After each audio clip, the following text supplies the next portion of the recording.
Now it's time for lefties losing it. Coming up, a Joe Biden extravaganza. You won't want to miss this one. We've gone deep into the archives to dig up the best of old Gaffy Joe as he finally finishes up as president. But first, cue the inauguration lefty meltdowns because Donald Trump is back, baby.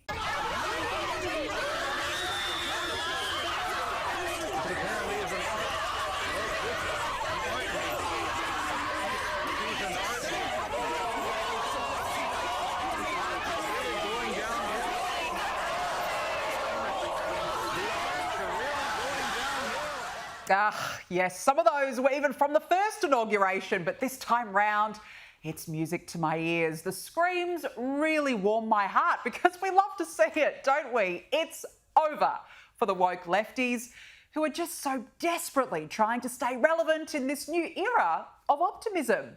Cue the Karens, please. I would rather wear underwear full of angry bees than watch the inauguration on Monday. And of course, when all else fails, make a public service announcement. I don't know about you, but I will not be watching the inauguration. Not during the inauguration, not after the inauguration, not any part of it on the news. Who's with me? Oh my God, please stop everything. If Karen wasn't watching, isn't going to watch, Trump should have definitely cancelled that inauguration. That's a huge blow for number 47. He will be absolutely devastated. I mean, what will these lefties do for the next 4 years? A lying felon and adjudicated rapist is going to be taking an oath on the Bible. And you wonder why the world is laughing at us? And look, please spare a thought for Alexandria Ocasio-Cortez, who is just not okay. All these journalists are like, Congresswoman, are you going to the inauguration? Congresswoman, are you going to the inauguration? Are you going to the inauguration? Let me make myself clear. I don't celebrate rapists. So no, I'm not going to the inauguration tomorrow. Oh, so sad. Again, what will Donald Trump do without you? Now to Don Lemon, the sacked CNN host, who is continuing on a slippery slope into the never never. I mean, the poor guy is absolutely grasping at every straw possible. Here's the breaking news for you. Remember, people were upset that Joe Biden pardoned his son, Hunter Biden? Well, Joe Biden, President Biden, pardons his family on last day in office. Why is he doing that? Is it unprecedented? Yeah, it is unusual, but it's also because of the unprecedented, unusual administration that we have coming in, and he cannot trust his family in the hands of Donald Trump's Justice Department. Yes, Don. Now, is this the same preemptive pardons that the Democrats warned Trump against for years? Have you ever heard of somebody getting a preemptive pardon who was innocent of all crime? Who's just an innocent person? Have you ever heard of that? Just somebody getting a blanket pardon and they're an innocent person? But no, it's the president's own family. It's people that have been covering up for the president in addition to his own family. If he pardons people preemptively, he's essentially telling the public that these people have committed crimes. And we may not be aware of what they are, but the pardon is clear evidence that crimes have been committed. The idea of a kind of prospective pardon, this sort of permanent federal get-out-of-jail-free card, that seems to be what we're talking about in the case of this, right, with Giuliani and his 3 eldest children who, as far as we know, have not been convicted of a crime. Maybe they've committed a lot, and they don't want to face action. I don't know. It's weird. I wouldn't ask for a pardon. I don't think I deserve one because I don't think I've done anything criminal. But, like, where does that come from, that concept that you can just kind of wave your magic pardon wand? They never learn, do they? And has anyone seen Don Lemon? Donnie, your thoughts on that, please? Ask anyone who knows me. They'll tell you. I don't believe in belittling people, belittling anyone. Yes, that's exactly what I thought, Donnie. Now to the moment you've all been waiting for, the Joe Biden gaffe reel, and what a spectacle we have for you. Here is the now former leader of the free world, who we were told was healthy, thriving, sharp as a tack, and rigorous, when really he was a potato this whole time, being propped up by stage mum Jill Biden. Please cue the tape.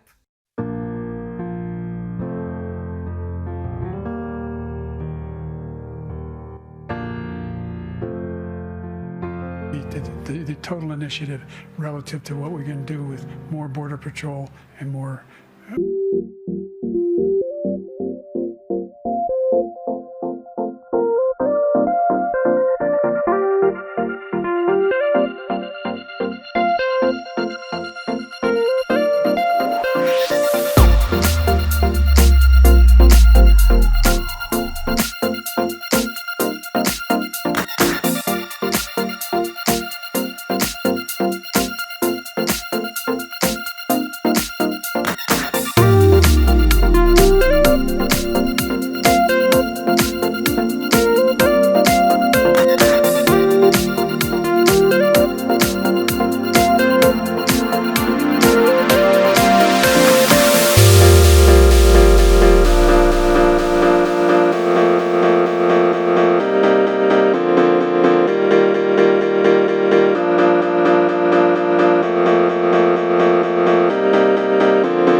Look, it brings a tear to my eyes, doesn't it? It really, it's a somber moment. It's a real sad moment. I mean, what are we going to do without him?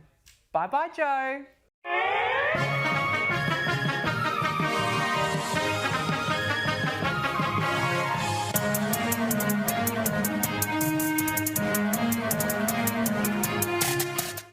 Joining me now is Sky News contributor Kosha Garda. Kosha, great to see you. Thank you so much. Look, it's been a huge day, hasn't it? A very historic day, not just for the United States, but for the whole world. There's a lot to get through. But firstly, I want to start on this because Donald Trump has signed pardons for around 1,500 participants in the January 6, 2021 riot at the US Capitol. Kosha, he was always going to do that. Are you surprised, though, that this was his first port of call? This was definitely a key signature issue. Expectations among his base were very, very high. There was a little bit of a question mark. There were some reports coming out there that maybe he won't do all of them, maybe it won't be a blanket pardon, possibly. And there was a little bit of a civil war going on within his base about that.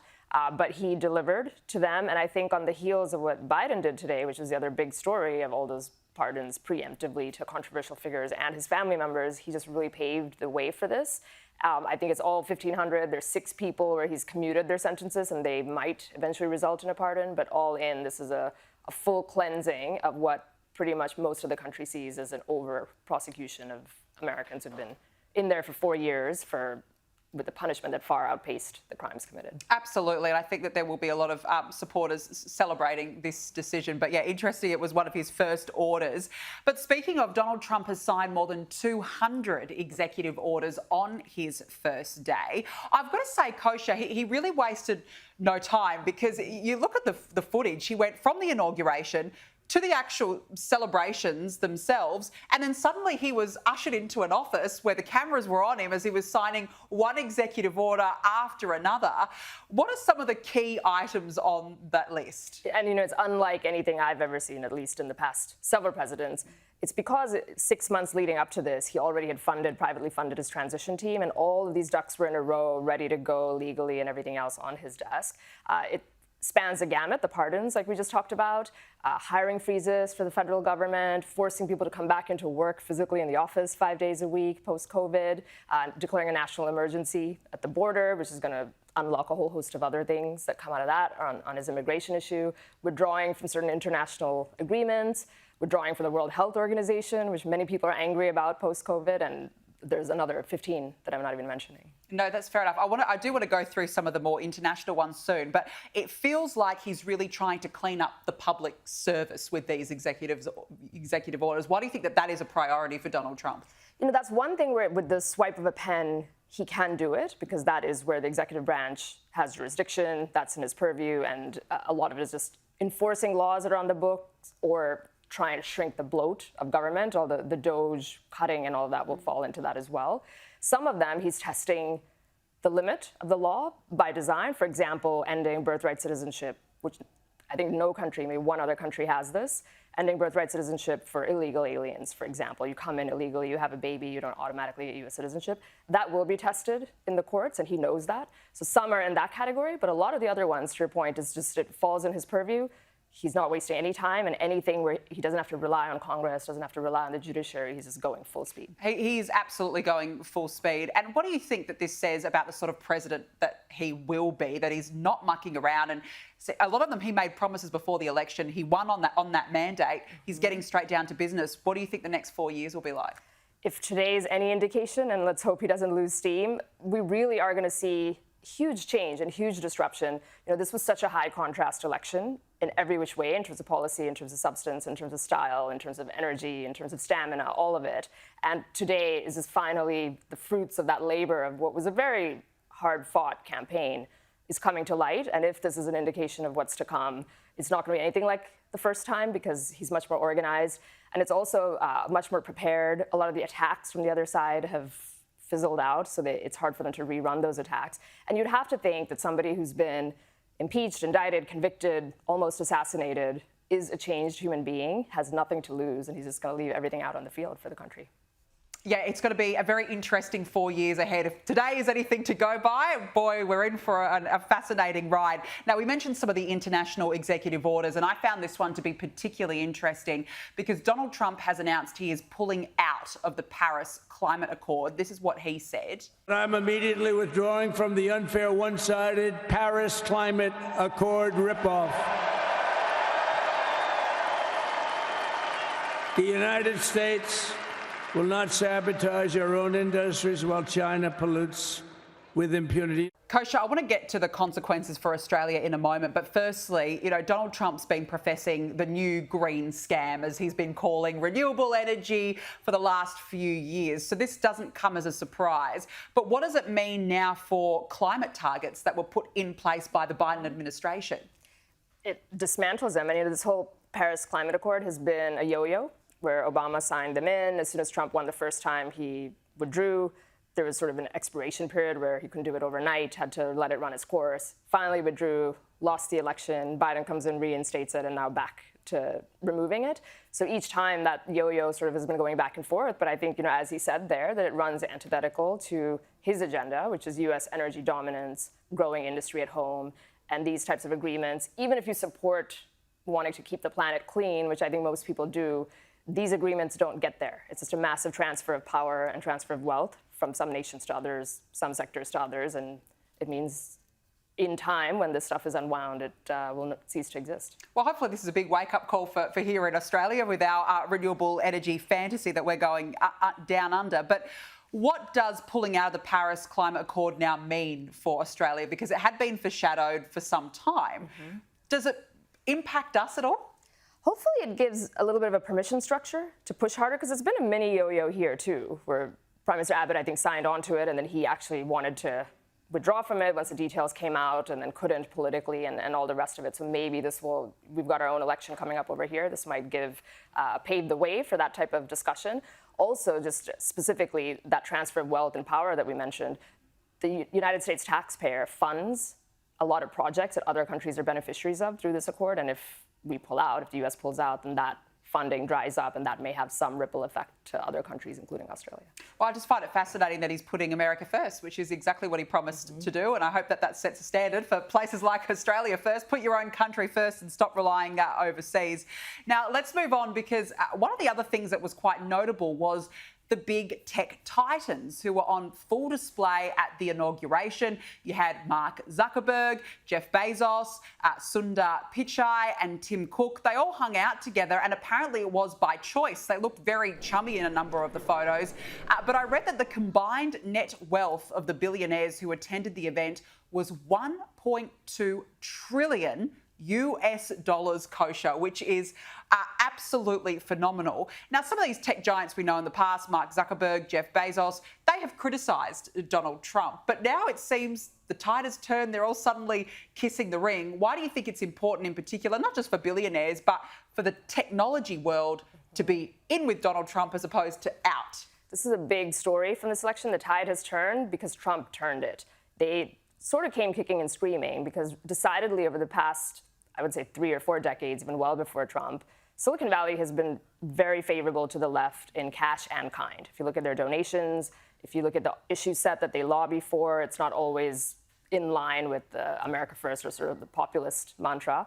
And in kind, all the suppression of the Hunter Biden laptop story or of COVID origin theories and all of that helped one side much, much more than the other. So it's really interesting from that to this, where they're kissing the ring and donating to his inauguration fund and looking all chummy. I think some of it might be self-preservation or expediency on their part, which is fine. You don't have to like each other, but if you've got common cause for the goal of America First, wonderful.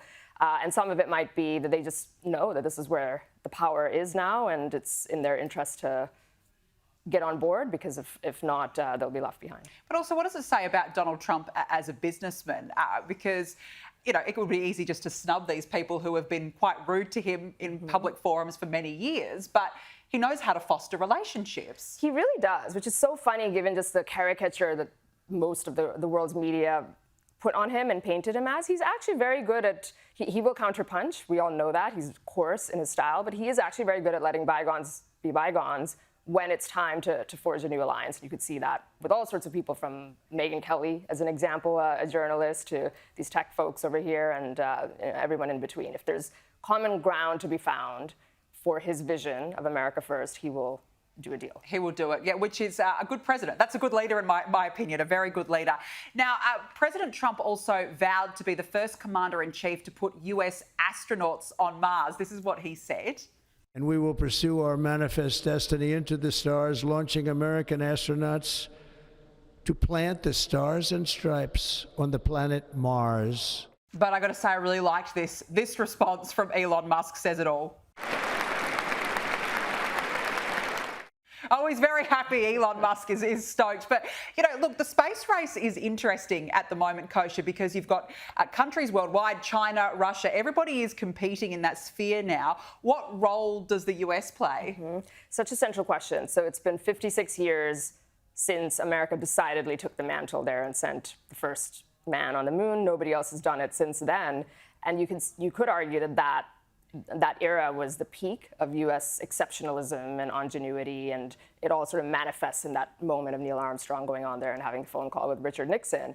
And since then, the last half century, it's been a managed decline in so many aspects, US society, economically, culturally, and everything else. So Trump clearly has a vision. All these things he's talking about in terms of economics, culture, regulations, foreign policy, all of that, America First, make it strong. And then the manifestation of that, the pinnacle of it, is going back and winning the space race and out-competing other countries that have come a long way, like China, since then. That's his mission. That's something that Elon Musk has said is a big motivation Clearly. for him. So that's that common cause that we talked about.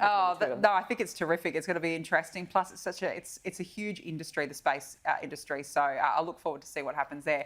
Now, Vivek Ramaswamy has pulled the pin as co-leader of the Department of Government Efficiency, apparently due to his interest in running for governor of Ohio. Kosher, I was quite surprised by this. It didn't take very long. It was picked by Donald Trump, but now he's left. It always probably was a conceptual thing, having two leaders, co-CEOs, two billionaires. With Elon Musk. With Elon Musk, and correct, and Vivek.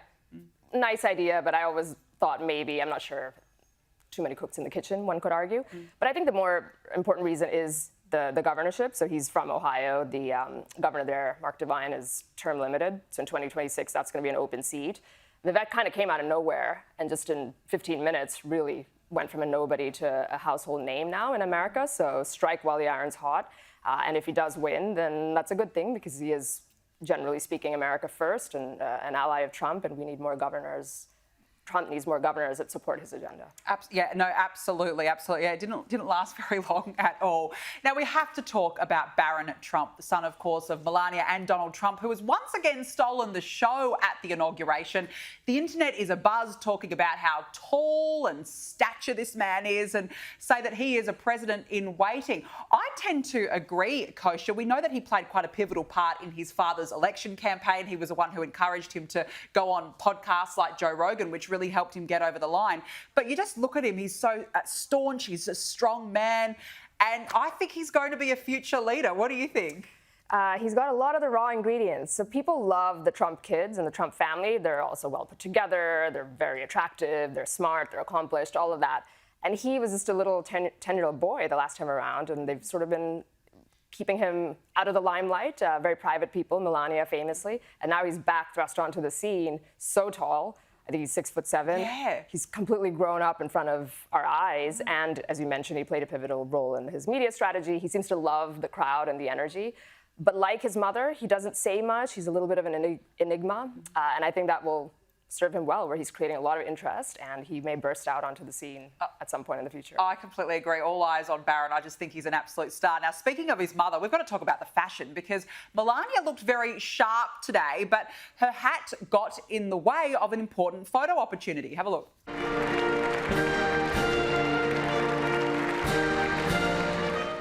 Well, you can't help it. You know, Trump gave it a go. But meanwhile, Jeffrey Bezos' fiance's outfit was a little lingerie number. It's raised some eyebrows.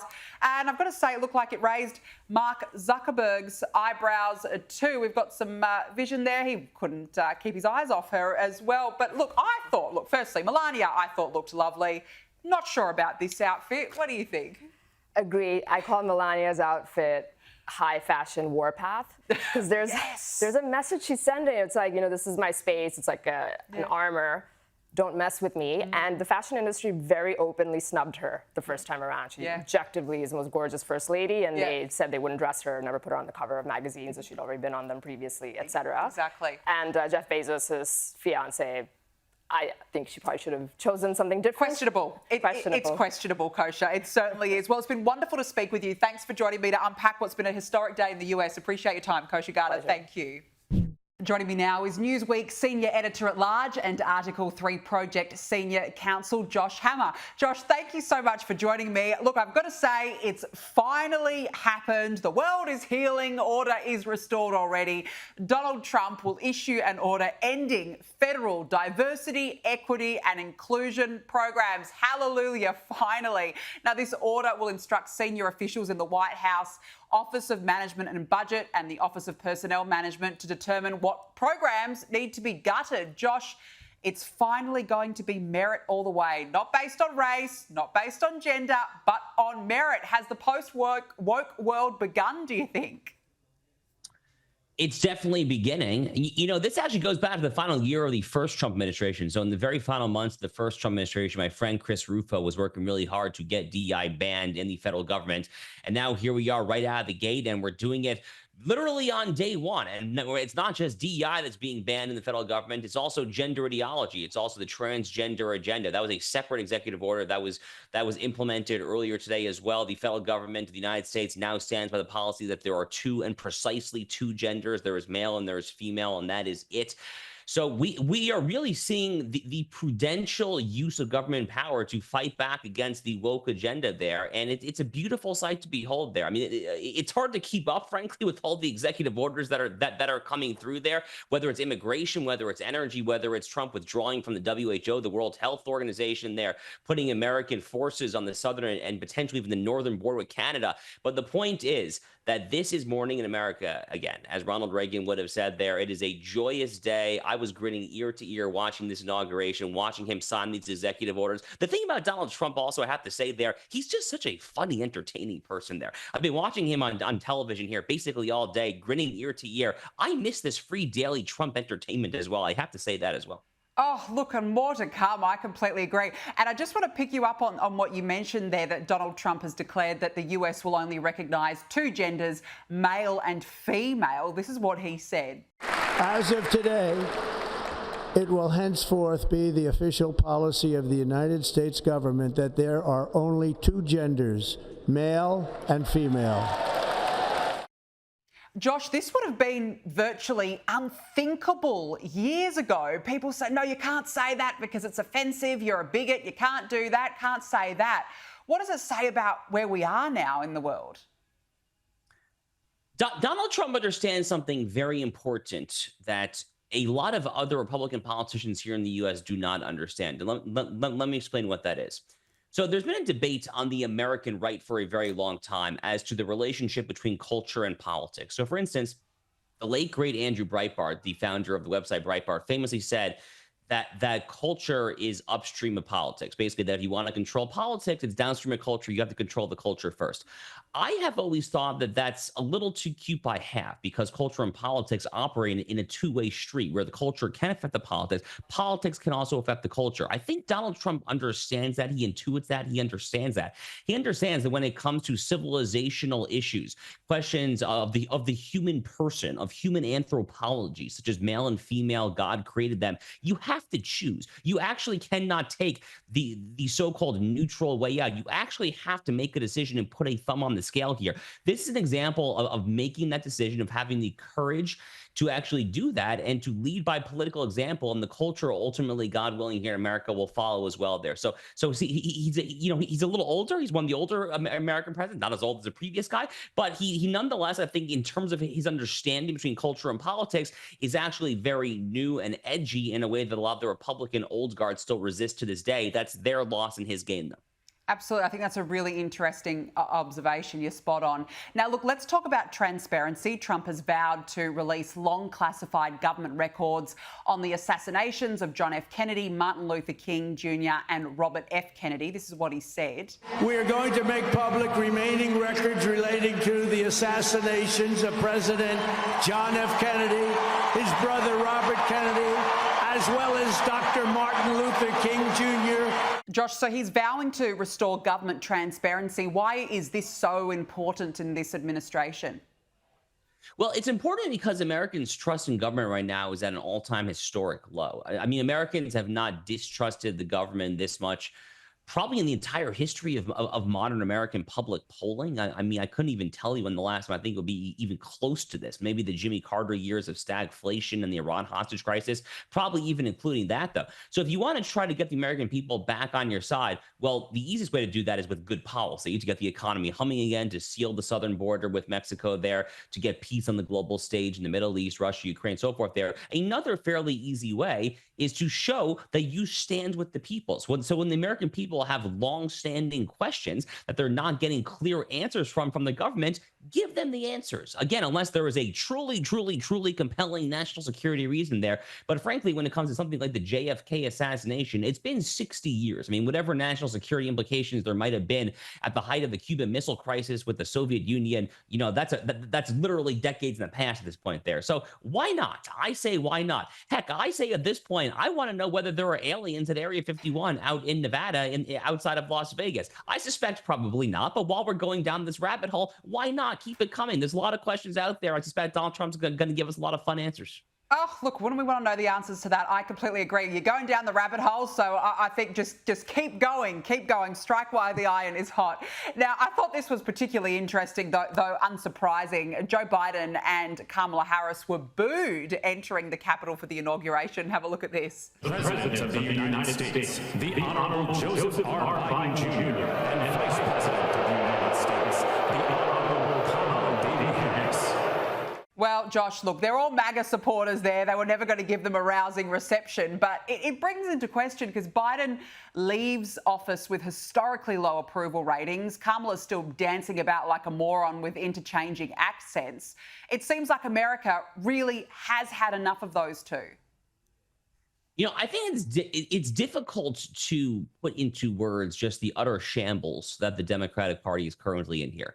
First of all, they all hate each other. Kamala Harris, Joe Biden, Nancy Pelosi, Barack Obama, Bill and Hillary Clinton, the titans of the current Democratic Party, throw in Chuck Schumer, I guess, as well there. They actually genuinely cannot stand each other. A lot of this gets back to the major divide this past summer as to whether or not to kick Joe Biden off the ticket and put in Kamala Harris. A lot of these simmering divides to this day have not fully healed from that. But more to the point, their agenda, especially the post-2008, post-Barack Obama, post-woke intersectional identity politics coalition of the aggrieved interest coalition, it's all been emphatically rejected. One, because it's totally divisive there. Barack Obama and Joe Biden claimed to be uniters. All they did actually was pit one Americans against the other, whether it was white versus black, whether it was the vaccinated against the unvaccinated, team red versus team blue, you name it there. They have been massive, massive dividers. And more to the point, their policy has just been utterly catastrophic, whether it is inflation, whether it is the economy, whether it is crime in America's urban corridors, people getting pushed, God forbid,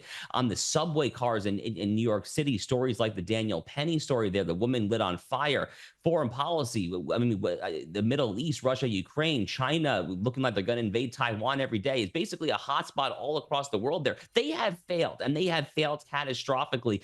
And the best part is, as someone personally who wishes the Democrats nothing but harm, the best part is I have no idea where they go from here. I genuinely am glad that that is not my problem, because I actually do not know what the answer is. But I suspect that they're going to be in the political wilderness for some time now, because there's no clear and easy answer as to how they possibly get themselves back to a place of respectability without somehow sacrificing their far left base as well. I don't know how you walk that tightrope. I'm not sure that they know how to do it either. Well, I mean, they did it to themselves, didn't they? I mean, this is all that their own doing. They're in this mess because that they were too slow to change the candidates. So, look, we'll see what happens over the next few years. Now, in his last act as president, Joe Biden issued sweeping preemptive pardons for his entire family, as well as former COVID advisor Dr. Anthony Fauci, retired General Mark Milley, and members of the January 6th committee to, quote, shield them from politically motivated prosecutions under the Trump administration. Josh, look, I don't know. I think this was unsurprising. He was always going to do it. But what do you make of this at the 11th hour to go and issue these pardons? It's just truly shameful stuff. You know, Joe Biden told us time and time again that the reason that you had to vote for Joe Biden, and then after the Democrats pulled their bloodless coup, that you had to vote for Kamala Harris, he said time and time again, you got to vote for Team Blue. You got to vote for the Democrats because the other guy, Donald Trump, he's a Hitler, fascist, Nazi there who's going to blow up the Constitution. He hates norms. How many times over the past 4 years have we been lectured time and time again about how the January 6th guy is a great perpetrator when it comes to desecrating American norms there? And then you fast forward to the past few months here, especially since the election in November. How many norms is Joe Biden going to blow up in flames on his way out the door here? I mean, it's basically like he's taken a match. He's taken an entire reservoir of gasoline and just poured an entire box of matches on fire into this gasoline on the way out there. Literally on Friday, he tweeted that he was recognizing a new constitutional amendment. The National Archives here was like, dude, you can't do that. That's not how the constitutional process works. These pardons at the last hour, preemptively pardoning the Biden family, his brother Jim Biden, 5 or 6 family members there, 15 minutes before Donald Trump was to put his hand on the Bible and take the oath of office. I can't believe this. I mean, it makes America look so patently silly, so patently tribal, and frankly, so patently third world. I cannot wait for this guy to get out of office, to get the heck off my television screen. Frankly, I think it's going to be a very long time until we hear from him again. It actually wouldn't shock me, frankly, if we don't hear from him again until his funeral. Look, I think we've all been thinking the same. Let's be realistic. And I agree, it was completely dodgy, totally dodgy of him 15 minutes before that inauguration. Now, look, let's move on, because the family of Doron Steinbercher, one of the 3 Israeli hostages freed from Hamas this week, has thanked Donald Trump for her release, saying, "We also extend our gratitude to Trump for his significant involvement and support, which means so much to us." Here was Donald Trump talking about the situation in the Middle East. My proudest legacy will be that of a peacemaker and unifier. That's what I want to be, a peacemaker and a unifier. I'm pleased to say that as of yesterday, one day before I assumed office, the hostages in the Middle East are coming back home to their families. Josh, how much of this deal and what's going on right now in the Middle East can be put down to Donald Trump's influence and his very strong words leading up to the inauguration? Well, I think that the recent ceasefire hostage deal is overwhelmingly due to Donald Trump and his new Middle East special envoy, Steve Witkoff. I mean, you look at the fact that Joe Biden, Tony Blinken, and Brett McGurk and that whole national security team, if you can even call it that, they tried for a very long time, literally over a year, to get a second deal since the initial one in November 2023. They couldn't do it. Trump and Witkoff got involved in a matter of days. It was done.